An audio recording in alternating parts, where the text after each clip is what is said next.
प्यारे भैया बहनों, मैं रामबालक प्रसाद सरस्वती विद्या मंदिर किशनगंज। आज कक्षा सप्तम के भैया बहनों के लिए हिंदी की कक्षा है। आज की इस कक्षा में हम कहानी के बारे में आपको बताएंगे।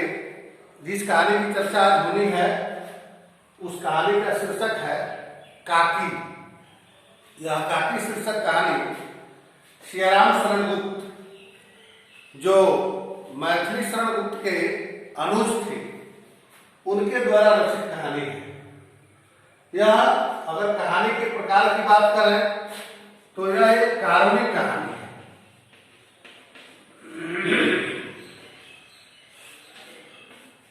काल्पनिक कहानी उस कहानी को कहते हैं जिस कहानी के अध्ययन से करुणा की कालिंदी प्रभावित हो जाती है।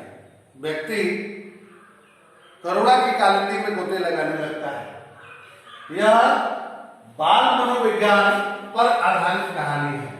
बाल मनोविज्ञान आधारित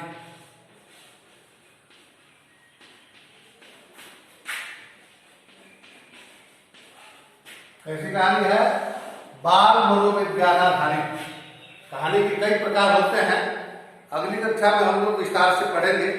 ऐसे आज मैं संक्षिप्त रूप में बता देना चाहता हूँ कि कहानी कई तरह की होती है। कहानी के प्रकार जो होते हैं, कहानी के प्रकार कई प्रकार के होते हैं, जिसमें चरित्र प्रधान,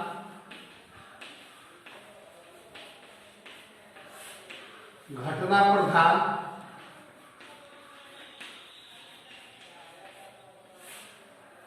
हास्य व्यंग,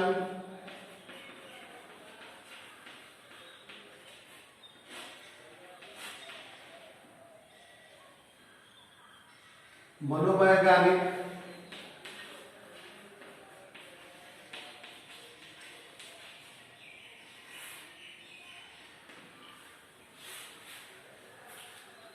आदर्शवादी,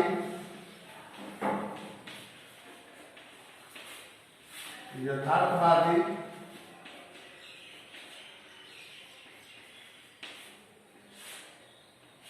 ये सब कहानी के प्रकार।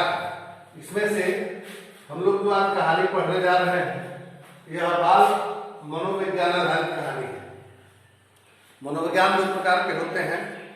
एक को कहते हैं चाइल्ड साइकोलॉजी और दूसरे को वुमेन साइकोलॉजी, यानी बाल मनोविज्ञान और नारी मनोविज्ञान यानी स्त्री मनोविज्ञान।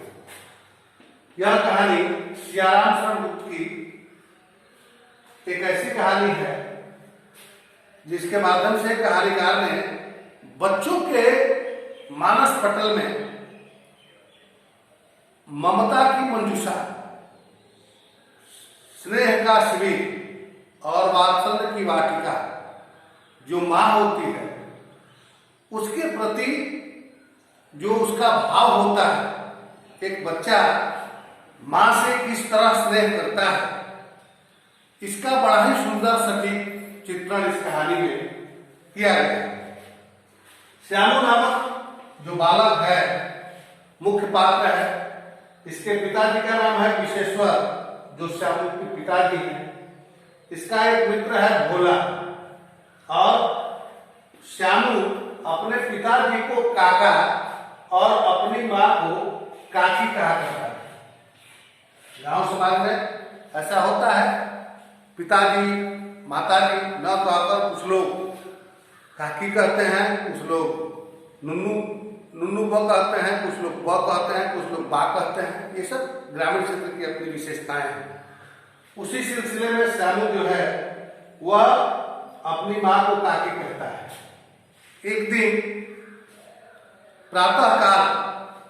प्रातःकाल जब श्यामू जगता है तो देखता है कि उसकी माँ जमीन पर सोई हुई दिखाई देती है। वह कंबल लपेटे उसके शरीर पर लोग उसे सुला दिए हैं। कंबल उसके शरीर पर डाल दिया गया है और चारों तरफ से लोग घेर कर उसकी माँ को काकी कहते हैं। एक दिन प्रातःकाल जब श्यामू जगता है तो देखता है कि उसकी माँ जमीन पर सोई हुई दिखाई देती है। वह कंबल लपेटे उसके शरीर पर लोग उसे सुला दिए हैं। कंबल उसके शरीर पर डाल दिया गया है और चारों तरफ से लोग घेर कर उसकी माँ को रो रहे हैं, विलाप कर रहे हैं।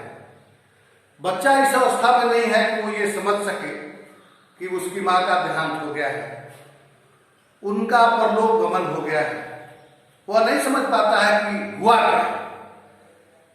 पूछता है तब वह बेचैन होता है जब उसकी माँ को 100 वस्त्र पहना करके लोग कांधे पर उठाकर उसकी अर्थी निकालकर श्मशान घाट की ओर चल पड़ते हैं। वह बच्चा श्यामू पूछता है, लोग उसे समझाते हैं, फिर भी उसका बालकोचित मन समझने को तैयार नहीं है। यहां तक उसको बताया जाता है कि उसकी माँ जो है ऊपर गई है, ईश्वर के पास गई है, मामा के घर गई है, ऐसा कुछ बता करके उसे समझाया जाता है। लेकिन यह बात उसके गले उतरती नहीं है। वह बच्चा परेशान रहता है, उदास रहने लगता है। लेकिन एक बात जो कही गई है कि वो ऊपर गई है, राम के पास गई है, भगवान के पास गई है, तो उसे लगता है कि माँ को कभी ऊपर से उतारा भी जा सकता है। एक दिन वह अपने पिताजी से पतंग लाने की बात कहता है, पिताजी मेरे लिए पतंग ला दीजिए। अब पिताजी भी दुखी हैं, पत्नी की मौत के कारण वो बहुत दुखी रहने लगे हैं। लेकिन एक बालक है श्यामू, उनकी आंखों का तारा है, उसकी बात सुनते हैं। कहते हैं क्या बात है? कहता है नहीं मुझे पतंग चाहिए। कहते हैं ठीक है ला देंगे, लेकिन तुरंत लाने की जिद करता है। तुरंत पिताजी नहीं ला पाते हैं तो क्या करता है कि उनके कोट की जेब से स्टूल लगाकर चढ़ जाता है और उनके कोट की जेब से एक चौनी निकालता है और चौनी निकालकर अपने मित्र भोला पतंग खरीदने के लिए देता है और कहता है कि तू पतंग खरीद कर ला। पूछता है क्या होगी पतंग?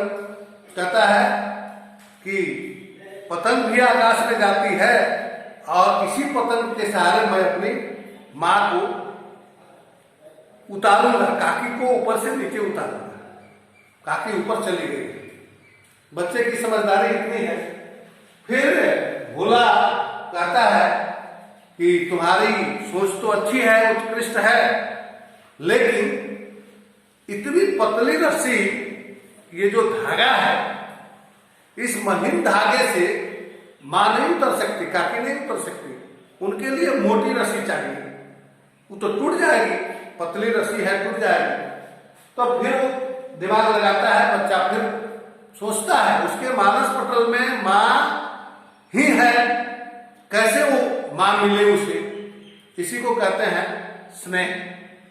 अब मां की ममता उसे इस प्रकार परेशान कर रही है कि हर हमेशा उसके मानस पटल पर मां छाई रहती है। मां ममता की मंजूषा है, उसे भूलना संभव नहीं है। इसलिए अब फिर वो अपना बालकोचित विवेक लगाता है। अब पिताजी के कोट से उसी तरह 1 रुपये प्राप्त करता है, चुराता है एक तरह से कहीं, और फिर भोला को देता है रस्सी लाने के लिए। मोटी रस्सी लाओ और फिर इस रस्सी से हम पतंग जोड़ेंगे और फिर काकी को आकाश से नीचे उतारेंगे। दोनों बच्चे उस रस्सी से पतंग को जोड़ रहे हैं और पतंग को जोड़कर तैयार कर रहे हैं। अब उसकी काकी आकाश से नीचे उतरेगी उस पतंग के सहारे। तब तक पिताजी उस कमरे में जाते हैं, यानी विश्वेश्वर जी देखते हैं कि भाई उनके कोट में 1 रुपया नहीं है। वो पूछते हैं पैसा क्या हुआ, पैसा क्या हुआ? तो फिर बात खुलती है। वो कहता है कि मैंने रस्सी खरीद ली है। पूछने पर वो बताता है कि रस्सी की आवश्यकता क्या थी। यह जानकर पिताजी थोड़ा क्रोधित होते हैं, एक आध तमाचा उसको लगाते भी हैं।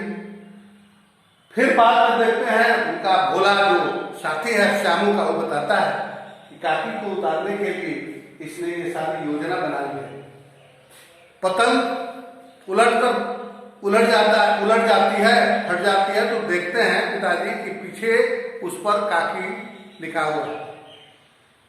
फिर पिता का हृदय भी आर्द्र हो जाता है। वे अपने बालक की भावनाओं को नहीं समझ पाए, इसलिए उन्हें थोड़ा क्रोध जरूर हुआ, लेकिन जैसे ही वो समझ पाते हैं कि यह बालक अपनी ओर से अपनी माँ को यानी काकी को पाने के लिए कितना प्रयास कर रहा है, मैंने नाहक इस पर क्रोध किया, वो पश्चाताप की अग्नि में जल उठते हैं। उनका कंठ आग हो जाता है, हृदय विदीर्ण हो जाता है और कुछ ही क्षणों के लिए वो अपनी भी पत्नी के स्मृति में खो जाते हैं। इस कहानी से हमें यह शिक्षा मिलती है कि माँ पिता का स्नेह जो होता है वह अनूठा होता है, अलौकिक होता है। माँ की क्षतिपूर्ति दुनिया की कोई शक्ति और कोई हस्ती नहीं कर सकती। उनके प्रति हमें हमेशा उत्तम विचार, श्रद्धा भाव और सेवा की कल्पना रहनी चाहिए। जय हिंद, जय वीर।